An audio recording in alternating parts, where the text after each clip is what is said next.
Unang-una,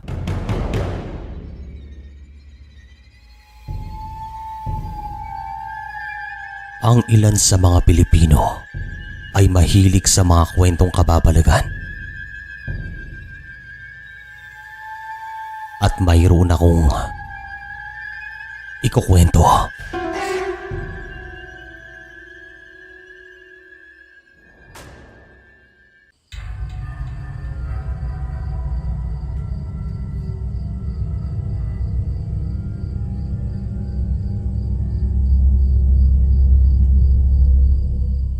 Magandang araw po sa inyo.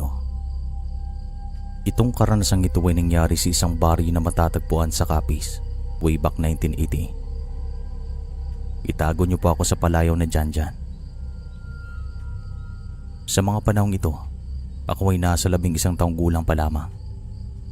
Yung nanay at tatay ko ay merong karinderiya sa aming bayan. Mabait po yung pamilya namin at 2 lang po kami ni ating anak. Ito pong si ate ay nasa 20 anyos na nung time na to at nagtatrabaho na rin sa isang opisina sa aming kabisera. Tuwing hapon ay umuwi naman ito sa aming bahay, pero may mga pagkakataon na doon daw siya nagpapalipas ng gabi sa likod ng kanilang opisina kasi meron silang maliit na kwarto doon na kasyang 4 na empleyado. Pagpagod ito ay hindi na siya umuwi sa amin. Isang hapon pagkatapos namin kumain ay lumabas kami ng bahay para tumambay at magpahangin. Sarado ang aming karinderiya nung araw na to sapagkat Semana Santa. Kinakailangan naming sumunod sa tradisyon. Bago magtakip silim ay dumating si ate at ang akala namin ay mananatili siya doon sa kanilang opisina ng 1 linggo kasamang isa niyang katrabaho na babae rin. "Oh, ba't ka umuwi, Iya?" Tanong agad ng aming ina. Nay, yung katrabaho ko umuwi kanina. Kaya sabi ko, uuwi na lang din ako. Total wala rin naman akong kasama doon. At isa pa, matagal pang bumukas ang aming opisina," sabi ni ate. "O sige, mas mabuti nga na nandito ka sa bahay. Magapunan ka na doon. Meron pa kaming natitirang ulam at kanin," sagot naman ni tatay. Makalipas ang ilang sandali ay pumasok si ate at sumunod na rin kami sa kanya nang sa ganon ay makausap pa namin ito. Napansin ko naman Sir Chris na para bang nangingitim ang kanyang muka. Yung dating maaliwalas at maamong muka ay parang naging maldita. Kaya naman nagtataka ako. At habang kumakain po ito, kinamusta ko siya. "Ate, kumusta ka? Ayos ka lang ba?" Tanong ko sa kanya. "Oo, ayos lang ako. Huwag kang mabahala," sagot naman niya at nagtinginan si nanay at tatay. Alam ko na sa mga sandaling ito ay meron po siyang hindi sinasabi. Alam kong meron siyang dinaramdam at alam kong nagsisinungaling ito at merong dahilan kung bakit siya umuwi sa bahay namin. Hindi rin po ito mapakali na tila ba meron siyang nadidinig na kakaiba. Palingon-lingon ito sa kanyang paligid na para bang nababalisa at meron siyang hinihintay. Pagkatapos naman niyang kumain ay nakita namin na marami pang natira sa kanyang pinggan. Hindi niya naubos ang kanyang pagkain. At nang tumungo ito sa kusina ay sinundan siya ni nanay at tinanong kung anong problema. "Ayos ka lang ba, Iya?" Tanong ng aming ina. "Oo, nay. Ayos lang po ako. Huwag po kayong mabahala," sagot naman niya at napailing na lamang si nanay. Makalipas ang 1 oras ay pumasok si ate sa kanyang kwarto. Pumasok na rin ako sa akin kasi magpapahinga na ako. Yung kwarto ko at ang kwarto ni ate ay magkatabi lamang. Dingding lang ang pagitan at yung kwarto naman ni nanay at tatay ay malapit sa kusina. Yung kwarto nilang huling madadaanan bago marating ang kusina. Bandang 9:00 ng gabi, antok na ako. Isang pikit lang sigurado na makakatulog agad ako. At nung pinikit ko na ang aking mga mata, ay narinig ko na parang may binubulong si ate sa kanyang kwarto. Yun bang parang may kinakausap ito? At pilit niyang hinihinaan ang kanyang boses. Nakapagtataka, kaya naman bumangon ako at naglakad patungo sa dingding.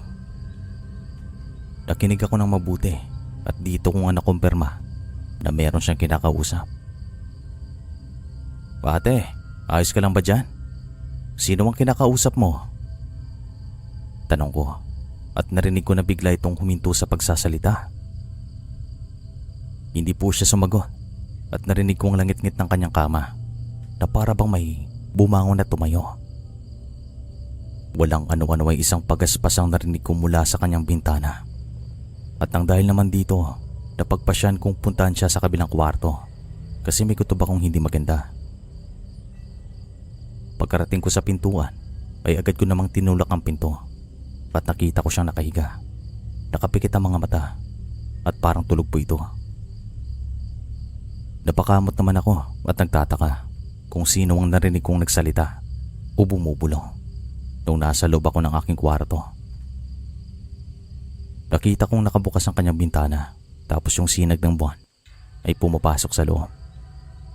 Ito yung nagbibigay liwanag kaya nakita ko si ate. Pumasok pa ako at pagkapasok ko pa lang nakaamoy na ako ng malansa at mabaho. May halo rin pong asupre kaya naman takang-taka ako kung saan nagagaling ang amoy. At nung tumungo ako sa bintana, napagtanto ko na doon nga nanggagaling ang amoy. Tinatangay ng hangin papasok sa loob. Tumingin ako sa magkabilang bahagi at makalipas ang ilang segundo, sinara ko ng bahagi ang bintana nang sa ganon ay hindi lamigin si ate. At agad akong lumabas. Pakiramdam ko rin sa loob ay merong nakatingin sa akin kahit na alam kong si ate lang nasa loob ng kwarto kaya naman nakapagtataka. Bandang 10:00 ng gabi ay dinala ulit ako ng anto at di kalaunan nakatulog ako nang hindi ko namalayan. Subalit nagkaroon ako ng isang masamang panaginip. Nakita ko daw itong isang lalaki na kasing edad lamang ni ate. Naglakad ito patungo sa isang malaking balete at merong babaeng nakatalikod na parang may kinakain sa tapat nito.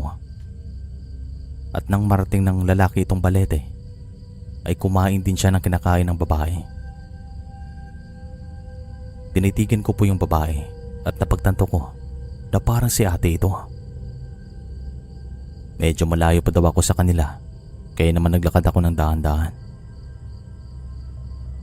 Hindi ako gumawa ng ingay nang sa ganun ay hindi nila ako marinig. At nang marating ko ang kanilang kinaroroonan ay napagtanto ko na ang kanilang nilalantakan ay mga hilaw na manok. May mga dugo ang kanilang mga labi. Tinawag ko si ate pero hindi niya ako pinapansin. Para akong isang multo na hindi nila nadidinig. Ate, ano yan? Hilaw yan. Bakit mo yun kinakain? Pasigaw na sabi ko daw.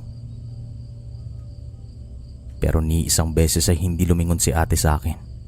At pagkatingin ko naman sa lalaki ay nakita ko siyang titig na titig sa akin. Walang kibo, hindi gumagalaw at para bang isang estatwa.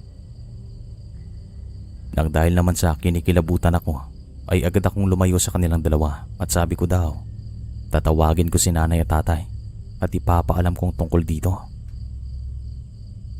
Pero kahit anong takbo ko ay wala akong nakikita mga bahay sa paligid. Kahit nakabisado ko naman at alam ko kung saan matatagpuan ang gubat na iyon. Sa isang kisap lang ay dumilim ang paligid at dito na po ako nagising. Hinahabol ko ang aking hininga. Takot na takot ako at halos hindi na ako makahinga. Kaya naman bumangon ako at binuksan ko ang bintana nang sa ganon ay makalangap na sariwang hangin. Pagkatingin ko naman sa orasan ay mag-aalas 3 na ng madaling araw. Huminga ako ng malalim at lumangap na sariwang hangin. Inalala ko rin ang aking panaginip at hindi ako makapaniwala na napanaginipan ko ang bagay na ito. Talagang hindi ka panipaniwala, pero alam kong meron itong pinaparating sa akin. Malakas ang kutob ko na mayroong dahilan kung bakit napanaginipan ko si ate. Sa mga sandaling ito ay hindi na po ako mapakali. Parang gusto ko nang sabihin kay nanay at tatay ang tungkol dito, kaya naman naisipan kong tumungo sa kanilang kwarto. At nang madaanan ko naman ang kwarto ni ate, ay umalingasa ulit ang amoy na naamoy ko kanina. Mabaho, malansa, at parang may halong asupre. Kaya naman labis ang aking pagtataka sa mga sandaling ito. Subalit mas minabuti kong puntahan muna si nanay at tatay. At pagkarating ko naman sa kanilang kwarto ay agad kong sinabi ang tungkol sa aking panaginip at kung ano yung naramdaman ko pagdating kay ate. Agad naman silang naniwala sa akin at matapos ang ilang minutong usapan ay napagpasya naming lahat na tumungo sa kanyang kwarto para kumustahin siya. Pagkarating namin doon ay nakita namin si ate na parang nanginginig. Nakamulat ng kanyang mga mata habang nakatingin sa bintana. Kaagad naman siyang nilapitan ng aming ina. Tinanong kung ano ang kanyang problema, pero hindi po ito sumasagot. Nakamulat lang kanyang mga mata habang nanginginig. Kaya naman sabi ni tatay, kailangan daw namin ng albularyo. Nang banggitin naman ni tatay ang mga salitang ito, ay biglang tumingin si ate sa amin. Nagmamakaawa na wag daw kaming tumawag ng albularyo. At dito na po kami naginala. Inisip na namin na meron ngang nangyayaring hindi maganda kay ate at kababalagan na ito. Sabi naman ni tatay, siya nang tatawa at kami nang bahala kay ate. Palihim po itong lumabas ng bahay. Hindi namin pinaalam kay ate na tatawag ito ng albularyo. Malapit lang naman ang kanyang bahay mula sa amin at isa siya sa pinakamatanyag sa aming bayan. Maya-maya lang. Nasaan si tatay? Tanong ni ate nung napagtanto niya na wala si tatay sa kanyang paningin. Hindi na po siya mapakali, nababali sa ito at para bang nababaliw. Makalipas ang mahigit 10 minuto ay dumating si tatay sa bahay na kasamang albularyo na tawagin natin sa pangalang Mang Benjo. Agad niyang tinignan si ate at nung nakita naman siya ni ate ay agad po itong nagpanik na para bang nakakita ng kaaway. Natataranta ito at si Mang Benjo naman ay napailing at lumabas ng kwarto. Pinakalma naman ni nanay si ate at kami ni tatay ay nakikinig sa mga sinasabi ni Mang Benjo. Ngayon pa lang ay sasabihin ko na sa inyo, nahawaan itong anak nyo. Pero kaya ko pa naman siyang gamutin. Iwan nyo kaming dalawa. Sabi ni Mang Benjo. At sabi naman ni nanay, lumabas kami ng kwarto at iniwan namin si ate sa loob. At hindi naman nagtagal ay pumasok din si Mang Benjo. Meron siyang mga ginawang orasyon at nadidinig namin siyang may sinasabi na hindi namin maintindihan. Hanggang si ate napasigaw na para bang nahihirapan. At makalipas lang ilang minuto, sumuka ito ng sumuka.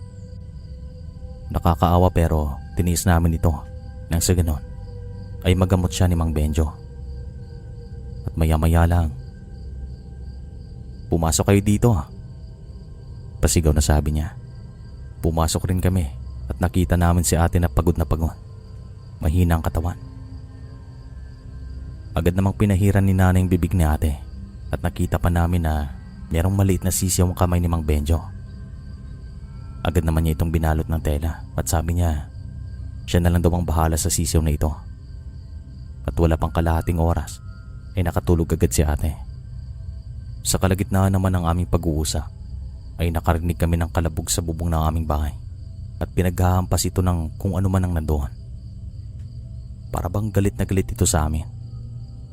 Tumawa naman si Mang Benjo at nagsabi ng, "Sige na, pumalis ka na.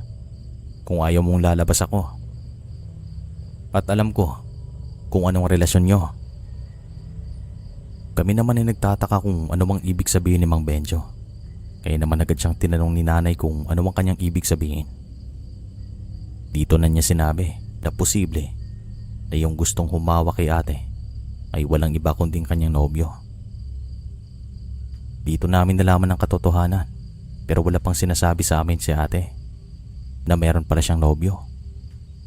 Maya-maya lang ay humitod din naman sa pagpaparamdamang nambubulabog sa amin, at kinabukasan sa paggising ni ate ay agad namin siyang tinanong kung meron nga siyang nobyo.